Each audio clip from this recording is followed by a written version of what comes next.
Hello, and welcome to the Bozeman Beat, the City of Bozeman's podcast where we have real conversations about issues our city cares about. I'm Mayor Joey Morrison, the host of this podcast, and I'm chatting with people across the community to shed light on things the city is involved in and things we may not be, but are still important to our residents. Hey, Bozeman Beat listeners, a quick message before we start the show. We recorded this episode on our snowpack in early March.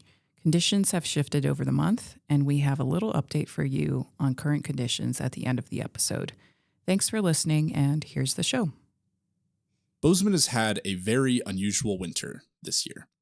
We're used to seeing snow on the ground and roads for months and months on end, and for the first time in years, it has been relatively dry and warm all winter long. And I'm curious what this means for our snowpack and our ecosystem. I know I hear this from our constituents. And here with me to discuss this today is Florence Miller, a hydrologist at the Natural Resource Conservation Service. So Florence, if you could just tell us a little bit about yourself and what a hydrologist even does. Yeah, thanks for having me. My name's Florence, and like Joey said, I'm a hydrologist with the NRCS. I'm specifically in the Montana Snow Survey. So what we do is we measure the snowpack in the mountains and use that to make forecasts about how much water there's going to be in the summer.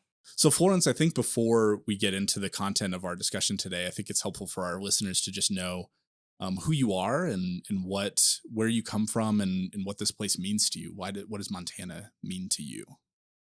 Yeah, Montana's a special place. I was born in Missoula. My mom worked in conservation, so from a young age, I was taught about protecting our landscapes and kind of really appreciating all that Montana has to offer. I really like to learn about our snow and our water and also pass on that information to producers, municipalities, the avalanche centers, recreationalists, so it can be used by the communities, and also enjoy playing in the snowpack in the winter and the snow runoff in the summer.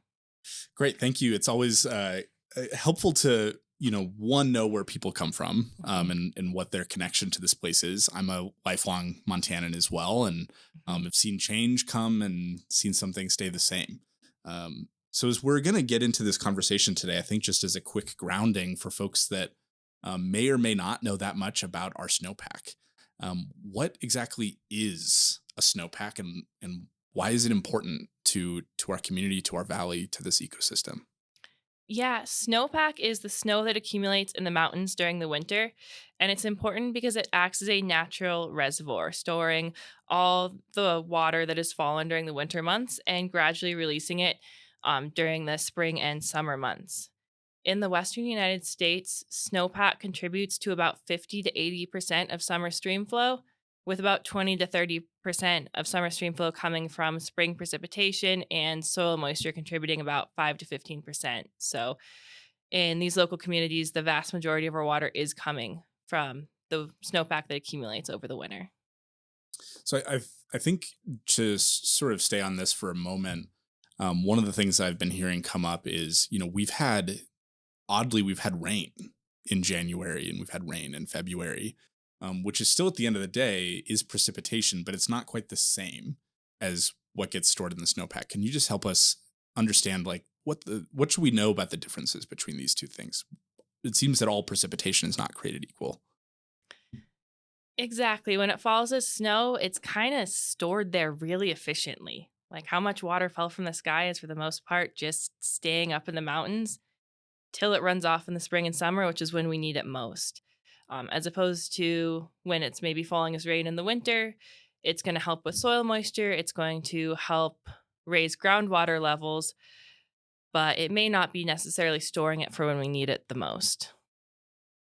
So with that in mind, as it's rained here, it doesn't always mean, right, that it's raining up in the mountains. It might still be snow. What's the trend sort of looked like this year as far as, I think the $1 million question is, how is our snowpack doing? Yeah, that's a great question, and it's not a straightforward answer this year. December brought the atmospheric river and brought a ton of precipitation to Montana. At the lower elevations, a lot of that fell as rain, but at the higher elevations where it's colder, most of that was able to fall as snow. We've had below normal precipitation in the mountains the last 2 months, January and February. So we stacked up a huge snowpack reservoir in December, but that reservoir is kind of dwindling with low precipitation the next couple months. And then it also is counteracted with, as we can see, there's no snow on the ground right now, and there's very minimal snow at those kind of like low or mid elevations. When we're thinking about kind of the watershed as a whole, what we call the critical precipitation zone is the elevation band that is capable of producing the most runoff.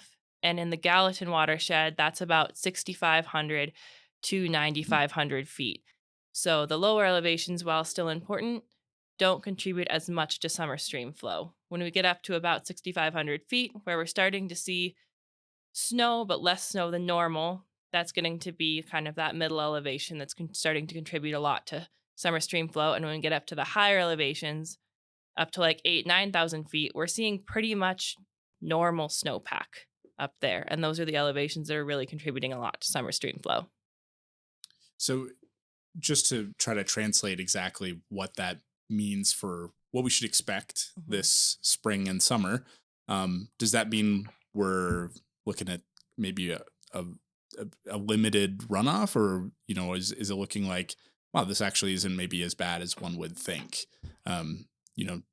Of course, skiers and might be listening in and saying, no, this is disastrous, but how does that necessarily translate to what we should expect for this summer? Yeah, that's the $1 million question right now. Our preliminary forecasts for the year have come out. They're the March 1 water supply forecasts, and they are currently for the Gallatin watershed predicting near normal to slightly below normal runoff. It's important to kind of understand where these forecasts are coming from. A lot of the kind of inputs into these models are the water year to date precipitation, which is the amount of precipitation we've had since October, which is looking good because of how much precipitation we had in December. And they're also relying heavily on that high elevation snowpack that's holding on okay. There's a lot of uncertainty in these forecasts. The main source of uncertainty is spring and summer weather, what the next couple months are going to bring, how much snow we get in March and April and into May, and how much rain we get throughout the spring and the summer. And there's also kind of that uncertainty of how is this low elevation snow going to impact these forecasts. And so kind of, I guess the information we're telling water users is to, when they're interpreting these forecasts, we provide forecasts that have a whole range of forecast values from what are 50% exceedance, which are 50-50 chance that there's more water or less water than this. And we say, base your water management decisions off of this 50% exceedance if we're expecting like a normal spring. If we have a wetter spring than normal, maybe we want to go towards like the higher values. A drier spring than normal, go towards the lower values. And so kind of to compensate for that uncertainty of what this lower elevation dryness is going to bring, to maybe make those water management decisions off of that lower end of forecasts. So I guess one of the things that I know that I see anytime there's something on social media about the snowpack or about our precipitation or the lack of snow we've had this winter is everyone wanting to predict what that means for our fire season. What's the relationship between these two things? Like how much can we actually infer for anybody, maybe me, maybe somebody else who's going to have a wedding and is thinking about when that wedding should be, if it should be this winter or this spring and summer or next spring and summer, if we're thinking about smoke in the air. But how closely do these actually translate to one another? Yeah, most of that answer I'm probably going to leave to kind of fire experts. It's a little bit outside of our wheelhouse. But a lot of it also has to do with not just with snowpack, but with spring and summer precipitation and temperature. Sure. That's really going to determine how that fuel grows and how that fuel dries out. Okay, so as we're, it's clear from one, I can see this report in front of you, and you got to pull some pieces off to share for water users and our ag community. There's a number of tools that we use to provide, information and prediction as best as we can. And I think one that often gets referred to, one that I've looked at for much of my adult life, is the Farmer's Almanac, which had a pretty different prediction for what to expect for this winter. Is that still how does that tool fit in with this landscape, and how is it used still today? Um, First off, I think long-term weather predictions are really hard. That's probably an area in the sciences where we just don't have very good long-term weather predictions, and that's where kind of most of the uncertainty in snowpack and water supply forecasting comes from. The resources that we'll tend to use are looking at like the NOAA, the National Oceanic and Atmospheric Association, their kind of climatic models about long-term trends like La Nina, El Nino, and then a lot of it's just kind of knowing that there's going to be some uncertainty with those predictions. And so, knowing that these are complicated to Mhm. make predictions, we can still look backwards and see where we fall historically. So where exactly, where are we currently at in comparison to, the last 10 years, 20 years, 100 years of our snowpack? Yeah, that's a great question. As of March 1, our snowpack in the Gallatin was at like 82, 83% of median. And so that's a measure of like how much snow is currently on the ground compared to how much snow is normally on the ground for this time of year.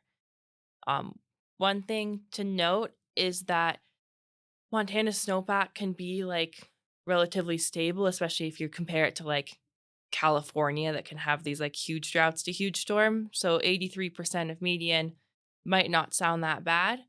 But if you look at percentiles, which is kind of the ranking of where this year falls along all the other winters, and you were to rank all the winters from worst to best, the percentile in the Gallatin this year is currently the 12th percentile as of March 1. So we're in about the bottom 12% of winters Okay. that we've been recording. And so how does that, is there anything to glean from us being, this being such a low precipitation winter?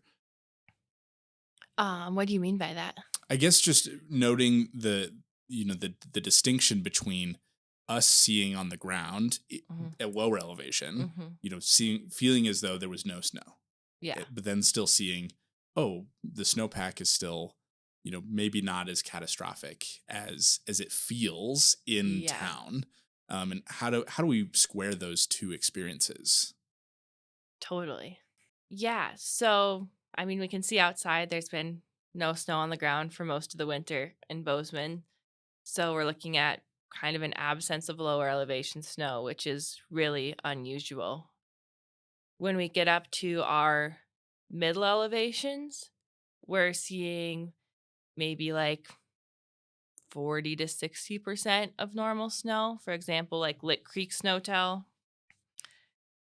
is currently at about 66% of normal, and that's at about 6,900 feet of elevation. We go up to snowtells that are at 8,000, 9,000 feet, and they're at 95, 105% of normal Wow. snowpack. And Okay. so it's really this stark elevational difference this year. Like the winter experience you're having can change so much just going up in elevation. And this warm winter has been the real reason for that. We've had every month this winter has been warmer than normal. It's been one of the warmest winters on record. And so all that precipitation just hasn't been able to fall as snow. And so the higher in elevation you get, the colder it is. And so kind of the more resilient those higher elevation snowpacks have been to this warm winter. And so I think the tale is really just we had a ton of precipitation in December and we've had really warm temperatures. So you just need to go to a high enough elevation to where all that snow stuck. So I think maybe just one more question on sort of bigger trends, and Hmm. then we'll maybe move to um, the maybe a really, really big trend, which is climate change. Yeah. But while we're on this, um, how does this, because I think the other piece that a lot of folks are looking at, especially in the West, is watching as New England is getting just dumped on. So how are we fitting in, to national or international trends right now? If that's something that you guys have context to share about. Oh gosh, that's probably a bit beyond our scope. We really try and just like focus on what's Sure. going on in the watersheds we work in, which our region is all of Montana and all of Wyoming that flows into Montana. Looking across kind of the western regions, Montana is actually doing pretty good compared to a lot of those western states. It's been a pretty rough winter across the west. And one really bright spot on the map has been kind of the Yellowstone area, the high elevations around Yellowstone. They probably have some of the best snowpack in the West this year, like Cook City, high elevations around Yellowstone National Park. Those areas have been doing really good this winter. Well, I mean, at least that's somewhat heartening to hear, because I think the energy in the community is that this is catastrophic, that it's very somber. It's even as folks have started to transition to, oh, well, it's springtime. I'm going to stop hoping for winter and I'm going to start embracing early summer. So at least being able to point to and say, actually, things aren't quite as bad as they maybe felt because it wasn't falling in our front and backyards, so to speak. As we're, thinking about the future of water in the Rocky Mountain West, which I don't think there's any city, any county, any community that's not thinking about it regularly, as they should be. What are the things that maybe we're seeing as trends with climate change that we should be that the community should be thinking about and should be aware of? Yeah, we mostly focus our work on like what the current conditions are and how those relate to kind of previous years that we've recorded to better understand, how this winter snowpack will influence summer stream flow. And so looking back at previous similar winters is a really useful trend for that. Can't really remember a winter where it's been this little snow in the Sure. valley though. Um, but kind of the broader climatic trends are kind of more covered by those climate researchers who are doing that really important research. So even just so I understand, the slice that's y'all's role is not even necessarily looking at, because of course, statewide and global and Mhm, national temperatures are going to play a role in this. mhm. But I guess how does those trends translate into the work that you guys are monitoring? Yeah, the main work that we're monitoring is just kind of measuring how much snow is in the mountains, how much precipitations the mountains have gotten, what the temperature is in the mountains. We run a big database of all of these values. We have several manually measured snow sites that have been measured, gosh, coming up on 100 years up by Glacial National Park. So kind of maintaining that like record that spans for most places about 50 to 100 years of what the snowpack conditions have been like, Sure. both from manually measured locations and then now moving into our automated weather stations that we run. So, really just kind of trying to maintain that database of what snow conditions have been like in the mountains and a comparison of what snowpack conditions in the mountains have related to downstream gauges and downstream water supplies to try and build that comparison of kind of on this given year what can we expect for downstream water? Sure. I think another question that I have for you is really around that this feels to many lifelong Montanans completely new, not a winter that many of us have experienced before. Um, is that true? I guess is this winter so unique in its combination of factors that we're feeling each day? Yeah, it's definitely a very bizarre winter, and that makes there be a lot of kind of uncertainty in these kind of comparisons from snowpack to streamflow forecasts. We run those models based on what a typical snowpack this year would produce in terms of streamflow, but this isn't a typical snowpack with the huge elevational difference. And so that adds kind of a lot of uncertainty and a lot of opposing factors of it was really wet in December, so the groundwater levels could have recharged, but then it's been dry and there's been no snow coverage. So what does that do to soil moisture? Drought conditions have been increasing. There's okay snow at the highest elevations, but there's no snow in the valley. How significant is that going to influence summer stream flow? It's been very, very warm. That's going to help kind of prime and ripen those low and middle elevation snowpacks for runoff. They're very dense snowpacks for this time of year. So I think there's just a lot of uncertainty because it has been a abnormally warm winter. And so, I mean, what could those things translate to? Could it translate to, because I think part of what I'm hearing and seeing folks concerned about is, and I know you said, this is maybe outside of what you guys are going to opine on about fire, this translation to fires. How does this translate to potential flooding? I mean, what are the things that this might, we're in a lot of uncertainty, but are there things that might look to be trends to expect? I think one trend that we've really seen has been drought conditions across the state have been getting significantly worse the last couple months. I think around the first of the year, about 50% of the state was in drought conditions, and now about 95% of the state is in drought conditions. And I think that really speaks to kind of the abnormally warm winter we've been having. So maybe I think, part of this conversation, I think, is trying to tell the story of what this winter really means. And it sounds like the story is maybe far from being completed. That there's still so much uncertainty with the uniqueness of the temperature, where we've seen snow land, that it's hard to necessarily tell the story of what to expect for the next 9 months of this year. Yeah, it's been a very varied story. And I think we've seen snow measurement stations across the state where you have a lower elevation snowtel having its record low winter and its higher elevation counterpart 5 miles away having above normal snowpack. And it's just a very bizarre winter. And I think what will happen for summer stream flow, what will happen for the next 9 months is really going to depend on what the weather does the next few months. If it's really wet the next couple months and cool and we're able to stock some more snowpack in the mountains, keep getting some rain throughout the spring and the summer, it could have a more maybe muted effect on summer stream flow than people are concerned it could. If it continues to be hot and dry, it's going to kind of amplify the current snowpack deficits we're seeing.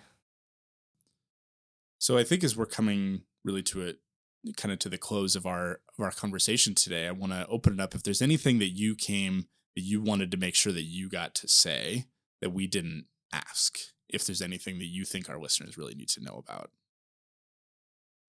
I think just the main trends for this winter, it's very elevational. There's not much snow down low. There's pretty normal amount of snow up high. Sure. And how that influences summer water supply is going to be kind of still to be determined over the next couple months. What's really going to determine that is how the snowpack does at its normal peak, which is end of April. Kind of how much snowmelt-driven runoff we have is going to depend on how close we've gotten to that peak, and that there's kind of also that larger factor of how is this lack of valley snow going to influence summer stream flow. We're seeing, forecast points that are higher elevation, closer to the mountain front. More of their watersheds are in those higher elevations that has snow, whereas stream gauges that are further down in the valley, they're going to see bigger influence of that lack of plain snow. Yeah, it seems like that is, and for so many of us, right, that's our experience with snow day to day, is whether it's on the ground in front of us.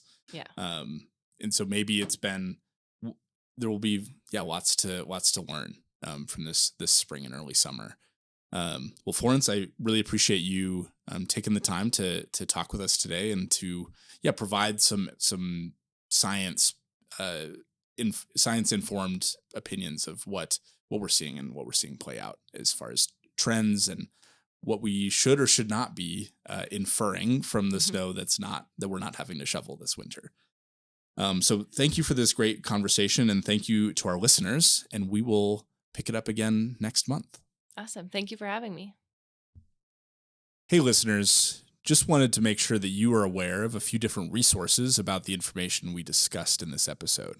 You didn't get to see this because it's just audio, but in person, Florence was paging through a number of resources and charts and graphs, and we wanted to make sure that you had access to those as well.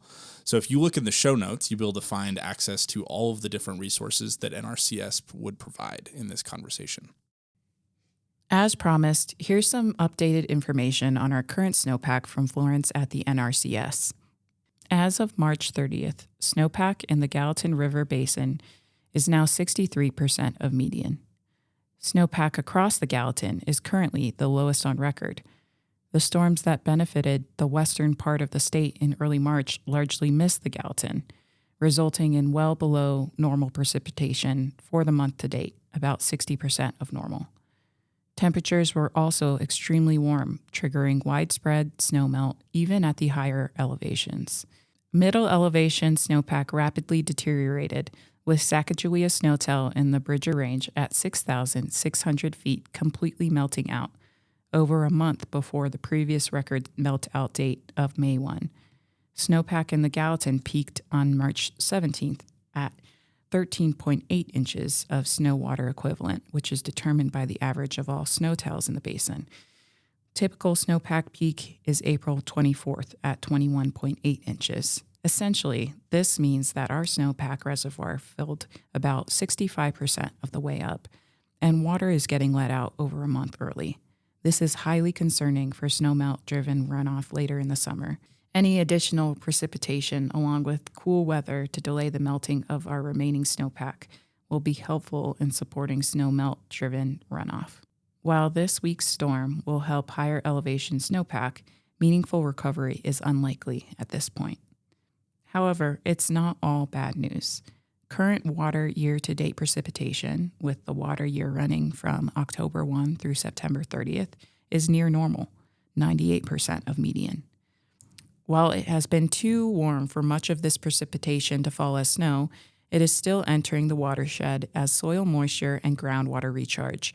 The competing factors of good water year precipitation, warm temperatures, lack of lower elevation snow, and early runoff contribute to a high degree of uncertainty in water supply forecasting. For recent updates, please check back in with the Montana Snow Survey for the April 1 Water Supply Outlook Report that will be published the week of April 6th and can be found linked in the show notes.